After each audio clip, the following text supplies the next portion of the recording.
سبحان اللہ سبحان اللہ سرکار کی مدحت سبحان اللہ سبحان۔ اسلام نے نظر کے احکام کو بھی تفصیل کے ساتھ میں بیان فرمایا،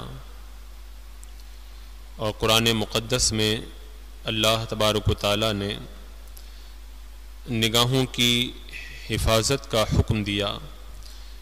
فرمایا قل للمؤمنین یغضوا من ابصارہم، اور پھر آگے فرمایا وقل للمؤمنات یغضضن من ابصارہن، یعنی مسلمان مردوں سے فرما دو اپنی نگاہیں نیچی رکھیں، اور مسلمان عورتوں کو حکم دو کہ اپنی نگاہیں نیچی رکھیں۔ اللہ کے رسول سرور دو عالم صلی اللہ تعالیٰ علیہ وسلم نے حضرت علی سے فرمایا کہ ایک نظر کے بعد میں دوسری نظر نہ کرو،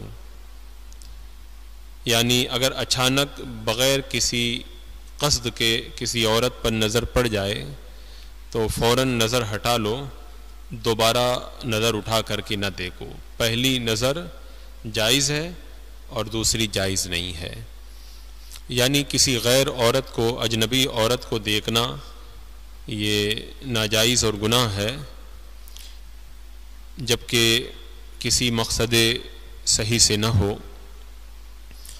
ہاں یہ ہے کہ آدمی کہیں جا رہا ہے اور کسی اجنبی عورت پر اچانک نظر پڑ گئی تو وہ معاف ہے، لیکن جب دوبارہ اس نے اپنے ارادے سے نظر اٹھا کر کے اجنبی عورت کو دیکھا تو یہ ناجائز اور گناہ ہے۔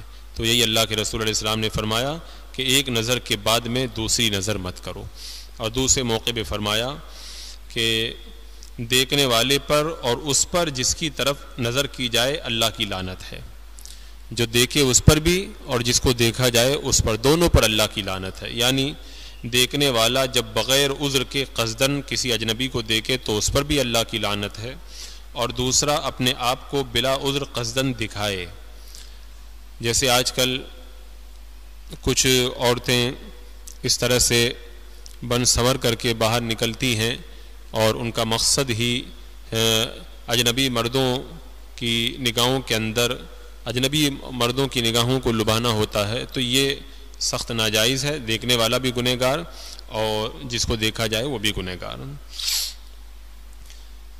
ایک ابن ماجہ کی حدیث پاک ہے جس میں حضرت علی رضی اللہ تعالیٰ عنہ سے روایت ہے، اللہ کے رسول علیہ السلام نے فرمایا کہ اے علی، ران کو نہ کھولو، نہ زندہ کی ران کی طرف نظر کرو نہ مردہ کی۔ یعنی اسلام نے سطر کا اتنا لحاظ رکھا، زندہ تو زندہ، اگر کوئی انتقال بھی کر جائے تب بھی اس کی ران کی طرف نظر کرنا یہ ناجائز اور گناہ ہے، اور کھولنا بھی گناہ ہے، اور جو اس کی طرف بلا عذر کے قصدن نظر کرے وہ بھی گنہگار ہے۔ کچھ لوگ جو ہے وہ لنگی وغیرہ پہننے کے بعد میں اس کا خیال نہیں رکھتے، اور لنگی جب اوپر کھسک جاتی ہے تو ان کی ران کا کچھ حصہ نظر آتا ہے، تو ایسا کرنے والے گنہگار ہیں، اور اگر کوئی قصدن اس کی طرف نظر کرے گا وہ بھی گنہگار ہے۔ تو فرمایا کہ علی، نہ زندہ کی ران کی طرف دیکھو نہ مردہ کی۔ اور حضرت ام سلمہ رضی اللہ تعالی عنہا سے روایت ہے کہ یہ حضرت ام سلمہ اور حضرت میمونہ رضی اللہ تعالی عنہما، یہ دونوں اللہ کے رسول علیہ السلام کی بارگاہ میں حاضر تھی کہ حضرت عبداللہ ابن ام مکتوم رضی اللہ تعالیٰ عنہ آ گئے، یہ نابینا صحابی ہیں۔ تو اللہ کے رسول علیہ السلام نے ان دونوں سے فرمایا، یعنی حضرت ام سلمہ اور حضرت میمونہ سے فرمایا کہ پردہ کر لو۔ تو کہتی ہیں کہ میں نے عرض کیا یا رسول اللہ، وہ تو نابینا ہیں، ہمیں نہیں دیکھیں گے۔ تو اللہ کے رسول علیہ السلام نے فرمایا، تم دونوں اندھی ہو کیا تم انہیں نہیں دیکھو گی؟ یعنی وہ تو تمہیں نہیں دیکھیں گے لیکن تم تو ان کو دیکھو گی۔ تو جس طرح اجنبی مرد کا کسی عورت کو دیکھنا ناجائز ہے، ایسے ہی کسی عورت کا کسی اجنبی مرد کو دیکھنا یہ بھی ناجائز ہے۔ تو اللہ کے رسول علیہ السلام نے ایک اندھے سے بھی پردہ کرنے کا حکم دیا۔ اور حضرت عبداللہ بن مسعود سے مروی ہے، اللہ کے رسول علیہ السلام نے فرمایا ایسا نہ ہو کہ ایک عورت دوسری عورت کے ساتھ میں رہے، پھر اپنے شوہر کے سامنے اس کا حال بیان کرے گویا کہ یہ اس کو دیکھ رہا ہے. یعنی دو عورتیں جب آپس میں ملیں تو ایسا نہیں کرنا چاہیے کہ وہ عورت پھر اپنے گھر میں جائے اور اپنے شوہر کے سامنے بتائے کہ میں فلاں عورت کے پاس گئی تھی، وہ ایسی خوبصورت ہے، ایسے ہے، ویسے ہے. کیونکہ اگر آپ نے اپنے شوہر کے سامنے کسی اجنبی عورت کا حال بیان کر دیا تو گویا کہ اس اجنبی عورت کو آپ کے شوہر نے دیکھ لیا، کیونکہ حال کو بیان کرنے سے ایک طرح سے نگاہوں کے اندر نقشہ آ جاتا ہے اور یہ گناہوں کا دروازہ کھولنے کے مترادف ہے. لہذا اللہ کے رسول علیہ السلام نے عورتوں کو منع فرمایا کہ اپنے شوہروں کے سامنے جا کر کے حالات مت بیان کیا کرو کہ فلاں عورت ایسی ہے اور فلاں عورت ایسی ہے. تو اسلام نے اور نظر کے حوالے سے بڑے تفصیلی احکام بیان فرمائے. اس حوالے سے مرد کو دیکھ سکتا ہے کہ نہیں، عورت کو دیکھ سکتی ہے کہ نہیں، اور عورت اگر مرد کو دیکھے تو کیا حکم ہے، اور مرد اگر عورت کو دیکھے تو کیا حکم ہے. اس کے پورے احکام شریعت مطہرہ کے اندر موجود ہیں. مرد کے ہر حصہ بدن کو دیکھ سکتا ہے سوائے ان اعضاء کے جن کا ستر ضروری ہے، یعنی ناف سے لے کر کے گھٹنے کے نیچے تک. اتنا حصہ یہ کسی مرد کا دیکھنا بھی جائز نہیں ہے، ورنہ ناف سے لے کے گھٹنے تک کا حصہ چھوڑ کر کے مرد کا باقی بدن کوئی دوسرا مرد دیکھ سکتا ہے، کیونکہ ناف سے لے کے گھٹنے کے نیچے تک اس حصہ بدن کا چھپانا فرض ہے، اور جن اعضاء کو چھپانا ضروری ہے ان کو عورت کہتے ہیں. تو اس کا مطلب یہ ہوا کہ ناف سے لے کر کے گھٹنے تک یہ مرد کا جو حصہ بدن ہے یہ عورت ہے. اس اتنے حصے کو کوئی مرد بھی بلا عذر شرعی نہیں دیکھ سکتا ہے. اسی لیے حکم ہے کہ گھٹنا بھی چھپا کر کے رکھا جائے، یہ بھی عورت میں داخل ہے. اگر کوئی گھٹنا کھولا ہوا ہے تو اس کو منع کیا جائے، اگر کوئی ران کھول لے تو سختی سے منع کیا جائے، اور اگر شرمگاہ کو کھول لے تو اس کو پھر سزا دی جائے گی. کیونکہ یہ مرد کے وہ اعضاء ہیں جو عورت کہلاتے ہیں، اور ان اعضاء کو نہ تو دیکھنا جائز ہے، نہ دکھانا جائز ہے، اور نہ کھولنا جائز ہے. ہاں البتہ جو بہت چھوٹے بچے ہیں ان کے لیے کوئی حصہ بدن عورت نہیں ہے، یعنی ان کے بدن کے کسی حصے کو چھپانا فرض نہیں ہے. ہاں جب وہ کچھ بڑے ہو جائیں تو ان کے آگے اور پیچھے کے حصے کو چھپایا جائے. پھر جب کچھ اور بڑے ہو جائیں تو 10 برس کے ہو جائیں تو بالغ کے حکم کے اندر ہو جاتے ہیں، اور اس کے بعد میں ان کا بھی وہی حکم ہے جو عام مردوں کا حکم ہے. اور جب لڑکا مراہق ہو جائے یعنی بالغ ہونے کے قریب ہو جائے اور وہ بچہ خوبصورت اگر نہ ہو تو اس کی طرف نظر کے بارے میں وہی حکم ہے جو مرد کا حکم ہے. یعنی ایسے لڑکے کے ناف سے لے کر کے گھٹنے تک کے حصے کو نہیں دیکھ سکتے، باقی حصہ بدن کو دیکھ سکتے ہیں. لیکن اگر لڑکا خوبصورت ہے تب تو پھر بالغ ہونے کے قریب جو لڑکا ہے وہ عورت کے حکم میں ہو جائے گا، اور اس کے ان حصوں کو نہیں دیکھ سکیں گے جو عورت کے حصے کو عورت کے جن اعضاء کو دیکھنا جائز نہیں ہے، اس لڑکے کے بھی ان اعضاء کو دیکھنا جائز نہیں ہوگا. یعنی بری نظر کے ساتھ میں، شہوت کے ساتھ میں اس کی طرف نظر کرنا یہ حرام ہوگا، اور اسی طریقے سے اس کے وہی احکام ہوں گے جو عورت کے احکام ہیں. عام طور پہ اس کا خیال نہیں رکھا جاتا. لڑکا جب کچھ بڑا ہو جاتا ہے بالغ ہونے کے قریب تو بڑے لوگ جو ہے وہ اس کو ایک لڑکا سمجھ ہی کر کے اس کے ساتھ میں معاملہ کرتے ہیں، حالانکہ وہ لڑکا خوبصورت ہے تو اس کا وہی حکم ہے جو عورت کا ہے. اس کے ان اعضاء کو نہیں دیکھنا چاہیے جو عورت کے اعضاء دیکھنا جائز نہیں ہے. ایسے ہی عورت کا عورت کو دیکھنا، تو عورت کو دیکھنا اس کا وہی حکم ہے جو مرد کو مرد کی طرف نظر کرنے کا حکم ہے. یعنی ناف کے نیچے سے لے کے گھٹنے تک ایک عورت دوسری عورت کے اعضاء کی طرف نظر نہیں کر سکتی. اور اسی لیے فرمایا گیا کہ نیک عورت کو چاہیے کہ اپنے آپ کو بدکار عورت کے دیکھنے سے بچائے، اس کے سامنے دوپٹہ وغیرہ بھی نہ اتارے، کیونکہ وہ بدکار عورت تم کو دیکھے گی اور دیکھ کر کے مردوں کے سامنے جا کر کے تمہاری شکل و صورت کو بیان کرے گی، اور مسلمان کے لیے حلال نہیں ہے کہ وہ اس طرح بدکار عورتوں کے سامنے اپنے دوپٹے وغیرہ کو اتارے اور اپنے اعضاء بدن کو دکھائے. اب عورت اجنبی مرد کے جسم کو دیکھ سکتی ہے کہ نہیں، اس بارے میں بھی شریعت مطہرہ نے تفصیلی احکام بیان فرمائے.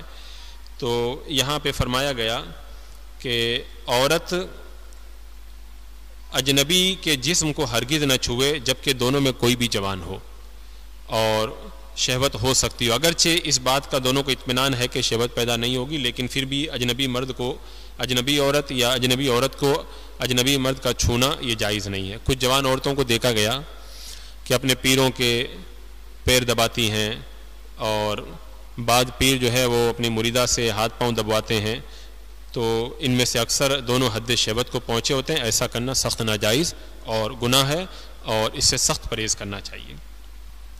اب ایسے ہی ایک مسئلہ کہ مرد کا عورت کو دیکھنے کے بارے میں کیا حکم ہے. تو فرمایا کہ عورت کی ایڑی سے لے کے چوٹی تک ہر عضو کی طرف شوہر تو نظر کر سکتا ہے. اگر شوہر ہے تو اس کو جائز ہے کہ اپنی بیوی کو سر سے لے کے پاؤں تک دیکھ سکتا ہے، شہوت کے ساتھ بھی دیکھ سکتا ہے، بغیر خواہش کے بھی دیکھ سکتا ہے. اور یہ اور بات ہے کہ جو شرمگاہ ہے اس کی طرف نظر کرنا جائز تو ہے، لیکن نہ دیکھا جائے. اس کا نقصان یہ ہوتا ہے کہ اس سے بھول کی بیماری پیدا ہوتی ہے اور نگاہوں کے اندر اس سے کمزوری آتی ہے. لہذا شرمگاہ کی طرف نظر نہ کی جائے، باقی شوہر اپنے عورت کے تمام بدن کو دیکھ سکتا ہے، اس کے اندر کوئی حرج نہیں ہے. اب عورت مردوں کے سامنے کن اعضاء کو کھول سکتی ہے؟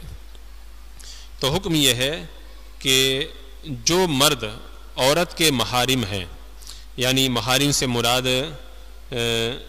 جن سے نکاح کرنا ہمیشہ کے لیے ناجائز ہے، تو جو عورت اس کے محارم میں سے ہو اس کے سر کو، سینہ کو، پنڈلی، بازو، کلائی، گردن اور قدم کی طرف نظر کر سکتا ہے، جبکہ دونوں میں سے کسی کو شہوت کا اندیشہ نہ ہو. باقی محارم کے پیٹ کو نہیں دیکھ سکتے، اس کی پیٹھ کو نہیں دیکھ سکتے، اس کی ران کی طرف نظر نہیں کر سکتے. یعنی جن عورتوں سے نکاح حرام ہے ان کے پیٹ کو دیکھنا بھی ناجائز ہے، پیٹھ کو دیکھنا بھی ناجائز ہے، ران کو دیکھنا ناجائز ہے. ہاں، سر کو، سینہ، پنڈلی وغیرہ، بازو وغیرہ کی طرف، کلائی کی طرف نظر کر سکتے ہیں جبکہ شہوت وغیرہ کا اندیشہ نہ ہو. اور محارم کے جن اعضاء کی طرف نظر کر سکتے ہیں ان کو چھو بھی سکتے ہیں. اسی لیے مرد اگر اپنی ماں کے پاؤں دبانا چاہے تو دبا سکتا ہے، لیکن اس بات کا خیال رکھے کہ صرف پاؤں دبائے. گھٹنے کے اوپر والا حصہ جو ران ہے وہ اسی وقت دبا سکتا ہے جبکہ وہ کپڑے سے چھپی ہوئی ہو. اگر کپڑے سے اگر چھپی ہوئی ران نہ ہو تو پھر بغیر کسی حائل کے اپنی ماں کی ران وغیرہ کو دبانا یہ بھی جائز نہیں ہے. اور حدیث پاک میں فرمایا گیا جس نے اپنی والدہ کا پاؤں چوما تو وہ ایسا ہی ہے جیسے اس نے جنت کی چوکٹ کو چوما. تو ماں کے قدموں کو دبانا یہ جائز ہے، اس کے اندر کوئی حرج نہیں ہے بلکہ باعث ثواب ہے. محارم یعنی جن سے نکاح حرام ہے ان کے ساتھ میں سفر کرنا یا ان کے ساتھ تنہائی میں ہونا، یعنی مکان میں دونوں تنہا ہو، یہ جائز ہے، لیکن ان کے اندر شہوت کا اندیشہ نہ ہو تب جائز ہے. لیکن محارم کا مطلب سمجھا جائے ایسا نہ ہو کہ ہر رشتہ دار کو محارم سمجھ کر کے اس کے سامنے عورت آنا شروع کر دے. جیسے آج کل گاؤں دیہات میں اور کئی شہروں میں ایسے رواج بن گئے ہیں کہ اپنے رشتہ دار کی ان عورتوں سے بھی ہنسی مذاق کی جاتی ہے، ان کو دیکھا جاتا ہے جن سے نکاح حرام نہیں ہے بلکہ جن سے نکاح جائز ہے. جیسے مثال کے طور پر اپنے چچا کی لڑکی ہے، ماموں کی لڑکی، خالہ کی لڑکی، پھوپھی کی لڑکی، تو اس طرح، یا جیسے بہنوئی کے ساتھ میں کچھ عورتیں مذاق کرتی ہیں تو، یا بھابھی کے ساتھ میں، تو یہ سب چیزیں ناجائز اور حرام ہیں. بھابھی ہو یا چچا کی لڑکی، ماما کی لڑکی، خالہ کی لڑکی، پھوپھا کی لڑکی، ان سب سے ہنسی مذاق کرنا اور ان سب کے سامنے اس طرح آنا کہ اعضائے بدن جن کو چھپانے کا حکم ہے وہ ظاہر ہوں، یہ ناجائز اور گناہ ہے بلکہ سخت ناجائز ہے. یہی حکم دیور کا بھی ہے. دیور کے سامنے بھی عورت کا اس طریقے سے آنا یہ جائز نہیں ہے کیونکہ ان سب سے پردہ کرنے کا حکم ہے. اور اجنبی عورت کی طرف نظر کرنے کا حکم یہ ہے کہ اس کے چہرہ اور ہتھیلی کی طرف نظر کرنا جائز ہے، لیکن یہ پہلے حکم تھا۔ اب آج کل اجنبیہ عورت کے چہرے کی طرف جو ہے وہ نظر کرنا علماء نے ناجائز قرار دیا ہے، کیونکہ یہ فتنے کا زمانہ ہے، پہلے کی طرح اب نیک لوگ نہیں رہ گئے، لہذا ایسی صورت کے اندر اجنبیہ عورت کے چہرے کو دیکھنا بھی جائز نہیں ہے، لہذا پوری طریقے سے اجنبی عورت کو دیکھنے سے پرہیز کیا جائے، چاہے وہ اپنی سگی رشتہ دار ہی کی لڑکی کیوں نہ ہو، یعنی چچا کی لڑکی، پھوپھی کی لڑکی، خالہ ماموں کی لڑکی، یا اسی طرح بھابھی وغیرہ کوئی بھی ہو، ان سب کو جو ہے وہ ان کے اعضائے بدن کو دیکھنا یہ جائز نہیں ہے۔ اور ایسے ہی اگر کسی سے شادی کرنا ہو تو کیا اس عورت کو دیکھ سکتے ہیں؟ تو حدیث پاک میں آیا، اللہ کے رسول علیہ السلام نے فرمایا جس سے نکاح کرنا چاہتے ہو اس کو دیکھ لو کہ یہ بقائے محبت کا ذریعہ ہے۔ تو اس طرح سے عورت اس مرد کو جس نے اس کے پاس میں نکاح کا پیغام بھیجا ہے وہ دیکھ سکتا ہے، اگرچہ اندیشہ شہوت ہو، مگر دیکھنے میں دونوں کی یہی نیت ہونی چاہیے کہ ہم حدیث پہ عمل کر رہے ہیں، بری نظر جو ہے وہ نہیں ہونا چاہیے۔ تو دیکھنے کے اندر جو ہے وہ چھپ کر کے دیکھ لے یا معلوم کر لے کہ یہ لڑکی فلاں جگہ سے گزرتی ہے اور اس کو نکاح کا پیغام دے دیا ہے، اس سے شادی کرنا ہے، تو اس کو جہاں سے گزرے ایک نظر اس نیت سے دیکھ لے کہ میں اس سے نکاح کر رہا ہوں، لہذا میں اس ارادے سے اس کو دیکھ رہا ہوں۔ اور اگر وہ لڑکی نظر نہیں آتی، اس کو دیکھ نہیں سکتا، تو کسی عورت کو بھیج دے اور بھیج کر کے دکھوا لے، وہ عورت آ کر کے بتا دے، شکل و صورت کو بیان کر دے، تو اس طرح سے اسے عورت کی حالت معلوم ہو جائے گی اور ایسا کرنا صحیح ہے۔ لیکن آج کل فتنے کے دور میں ایک فتنہ بڑا دیکھنے کو یہ ملتا ہے کہ جس سے نکاح نہیں ہوتا ہے، صرف بات چیت ہوتی ہے منگنی کی، پہلے اس سے فون پہ بات چیت بھی کرنا شروع کر دیتے ہیں اور فوٹو وغیرہ اس کو دینا، اور اس کے ساتھ میں پھر وہ تمام باتیں روا رکھنا جو شادی کے بعد میں روا رکھی جاتی ہیں، یہ ایک سخت ناجائز اور گناہ ہے۔ شریعت نے صرف ایک نظر دیکھنے کی اجازت دی ہے تاکہ اس کو دیکھ لے اور اس کو اطمینان ہو جائے کہ یہ لڑکی میرے نکاح کے اندر نبھ سکے گی کہ نہیں۔ باقی جو باتیں آج کل لوگ کرتے ہیں، فون پہ اس پہ برابر رابطہ رکھنا، اور بہت سے لوگ تو اس سے ملاقات کرنا تنہائی میں اور اس کو لے کر کے جانا گھومنا، یہ تمام چیزیں ناجائز اور گناہ اور حرام ہیں، ان سب چیزوں سے سخت پرہیز کرنا چاہیے۔ عورت کے بارے میں حکم یہ ہے کہ عورت اگر چست کپڑے پہنے ہوئے ہے کہ جسم کا نقشہ سامنے آ جاتا ہے، جیسے ایسا کپڑا پہنے ہے کہ اس کے بدن کی ہڈیاں ظاہر ہو رہی ہیں، یا اس کے اندر کے گوشت کا حصہ اس سے ظاہر ہو رہا ہے، یا اتنا باریک کپڑا پہنے ہوئی ہے کہ جالی دار وغیرہ کپڑا جس سے اس کا بدن وغیرہ نظر آتا ہے، تو اس عورت کی طرف نظر کرنا سخت حرام ہے۔ اور جو عورت اس طرح کے کپڑے پہن کر کے مردوں کو دکھانے کے لیے باہر آتی ہے وہ بھی سخت گنہگار ہے۔ ہاں، اگر عورت کا کپڑا بہت ڈھیلا ڈالا ہے، اس کے بدن کی نہ تو رنگت نظر آتی ہے نہ اس کی بدن کی ساخت ظاہر ہوتی ہے، تو اب اس عورت کی طرف نظر کر سکتے ہیں، اس لیے کہ یہ عورت کو دیکھنا نہیں ہے بلکہ اس کے کپڑے کو دیکھنا ہے، لیکن پھر بھی اس طرح کی نظر سے بھی پرہیز کرنا چاہیے۔ عورت کے سر کے بال یا اس کے پاؤں یا کلائی کی ہڈی کہ اس کے مرنے کے بعد بھی اجنبی شخص ان کو نہیں دیکھ سکتا ہے، سر کے بال ہوں یا پاؤں یا کلائی کی ہڈی ہو، ان سب چیزوں کو اگر عورت انتقال کر گئی ہے تب بھی مرد نہیں دیکھ سکتا ہے۔ یعنی اسلام نے عورت کی عزت کا اتنا خیال رکھا کہ مرنے کے بعد بھی اس کے جو اعضاء چھپانے کے ہیں ان کو دیکھنا ناجائز قرار دیا۔ عورت کے پاؤں کے ناخن کے ان کو اجنبی مرد نہیں دیکھ سکتا، پاؤں کے جو ناخن ہیں ان کی طرف بھی کوئی اجنبی مرد دیکھے تو یہ جائز نہیں ہے۔ آج کل کچھ لوگوں کو دیکھا جاتا ہے، مردوں اور عورتوں کو، کہ غسل خانے میں یا پاخانے میں اپنے بال وغیرہ موڑ کر کے بعض لوگ ایسے ہی چھوڑ دیتے ہیں، ایسا کرنا درست نہیں ہے، کیونکہ بال وغیرہ یہ اجنبیوں کو دکھانا جائز نہیں ہے سطر کے، اور جب وہیں پہ چھوڑ دیں گے تو غیروں کی نظر پڑے گی، تو بہتر یہ ہے کہ کسی کی نظر نہ پڑے، اس لیے ان کو زمین وغیرہ میں لے کے دفن کر دیں یا ایسی جگہ ڈال دیں کہ کسی کی نظر وہاں پہ نہ پڑے۔ ایسے ہی عورتیں اپنے بالوں میں کنگھا کرتی ہیں یا سر کو دھوتی ہیں تو جو بال نکلتے ہیں تو ان کو بھی چھپا دینا چاہیے تاکہ اجنبی مردوں کی نظر ان پہ نہ پڑے۔ اسلام کا یہ بڑا پیارا اصول ہے کہ عورت کی عزت کا اتنا خیال رکھا کہ عورت کے سر کے بال اگر اس کے بدن سے ٹوٹ کر کے الگ ہو جائیں تب بھی ان کو چھپانے کا حکم دیا تاکہ کوئی اجنبی مرد ان بالوں کو بھی نہ دیکھے۔ تو یہ اسلام نے عورت کو جو عزت دی ہے اسی کا ایک باب ہے۔ اور کچھ لوگ یہ سمجھتے ہیں کہ ساس کا حکم بھی ویسے ہی ماں وغیرہ کی طرح ہے، حالانکہ آج کے اس فتنے کے دور کے اندر ساس کا حکم کئی چیزوں کے اندر جدا ہو جاتا ہے. جیسے مثال کے طور پر ساس کے ساتھ میں جب کہ وہ جوان ہو تنہائی جائز نہیں ہے. ماں کے ساتھ تو بیٹا تنہا بھی رہ سکتا ہے، لیکن ساس اگر جوان ہو تو ایسی صورت کے اندر اس کے ساتھ میں داماد تنہائی میں نہیں رہ سکتا، کیونکہ شیطان کے خلل کا زیادہ اندیشہ ہے. اسی لیے علماء نے فرمایا کہ اگر کوئی داماد اپنی ساس کے ساتھ میں حج یا عمرہ کے لیے جانا چاہے اور ساس جوان ہو تو ساس اپنے داماد کے ساتھ میں عمرہ کے لیے نہیں جا سکتی، کیونکہ فتنے کا یہاں پر اندیشہ ہے. تو یہ جو احکام شریعت نے بیان کیے ہیں یہ صرف اور صرف عزتوں کی اور آبروؤں کی حفاظت کے لیے بیان کیے ہیں، تاکہ عزت، آبرو اور نسب کی حفاظت ہو سکے.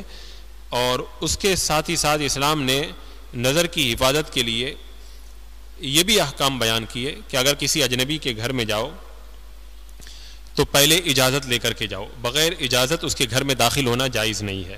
فرمایا گیا کہ جب کوئی شخص کسی دوسرے کے مکان پہ جائے تو پہلے اندر آنے کی اجازت مانگے، پھر جب اندر جائے تو پہلے سلام کرے، اس کے بعد میں بات چیت کرے. اور اگر آپ گئے اور پہلے ہی وہ گھر کے دروازے پہ تھا تو پھر اجازت لینے کی ضرورت نہیں ہے، آپ سلام کرنے کے بعد میں اس سے بات چیت کر سکتے ہیں. جب آپ کسی کے دروازے پہ جائیں اور اس کو آواز دیں تو اس نے پوچھا کون، تو جواب میں یہ نہیں کہنا چاہیے میں تو ہر آدمی، میں تو کوئی بھی آ سکتا ہے، بلکہ جواب میں یہ کہنا چاہیے میں فلاں ابن فلاں ہوں. یعنی جیسے پوچھے کون تو جواب میں دینا چاہیے کہ میرا نام عبداللہ، میں عبداللہ ہوں یا فلاں ہوں. جواب کے اندر اپنا نام بتانا چاہیے. اللہ کے رسول علیہ الصلوۃ والسلام میں کہنے کو ناپسند فرمایا کرتے تھے، بلکہ جواب میں اپنے نام کو بیان کریں.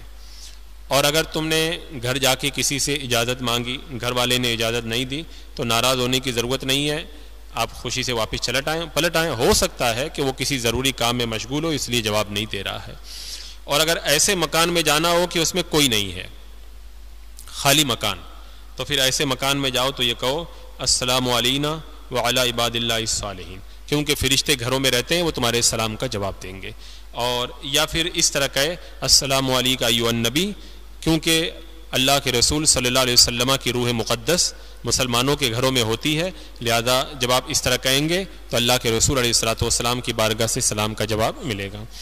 اور آنے والے نے سلام نہیں کیا، بات چیت شروع کر دی، تب آپ کی مرضی ہے، چاہیں تو آپ بات کا جواب دیں اور جواب نہ دیں، کیونکہ اللہ کے رسول علیہ السلام نے فرمایا جس نے سلام سے پہلے بات کی اس کی بات کا جواب مت دو. تو پہلے سلام کریں، اس کے بعد میں بات چیت کریں. اور آنے کے وقت بھی سلام کرے اور جب بات کر کے واپس جائے تو جاتے وقت بھی سلام کرے. اس حوالے سے احادیث طیبہ کے اندر بڑی رہنمائی موجود ہے. حضرت صفوان نے کہا کہ مجھے اللہ کے رسول علیہ السلام یہ ترمذی ابو داؤد شریف کی حدیث ہے کہ کلدہ بن حنبل سے روایت کہتے ہیں کہ صفوان بن امیہ نے مجھے اللہ کے رسول علیہ السلام کے پاس بھیجا، میں بغیر سلام کیے ہوئے اور بغیر اجازت لیے ہوئے اندر چلا گیا تو اللہ کے رسول علیہ السلام نے فرمایا باہر جاؤ اور واپس یہ کہہ کر کے آؤ السلام علیکم. یعنی بغیر سلام آ گئے تو ان کو واپس باہر بھیجا اور کہا سلام کر کے اندر آؤ. تو یہی طریقہ اچھا طریقہ ہے. اور اس حوالے سے ایک اور روایت کے اندر ہے، ایک شخص نے اللہ کے رسول علیہ السلام سے عرض کیا یا رسول اللہ کیا میں اپنی ماں کے پاس جاؤں تو اس سے بھی اجازت لوں؟ اللہ کے رسول علیہ السلام نے فرمایا ہاں.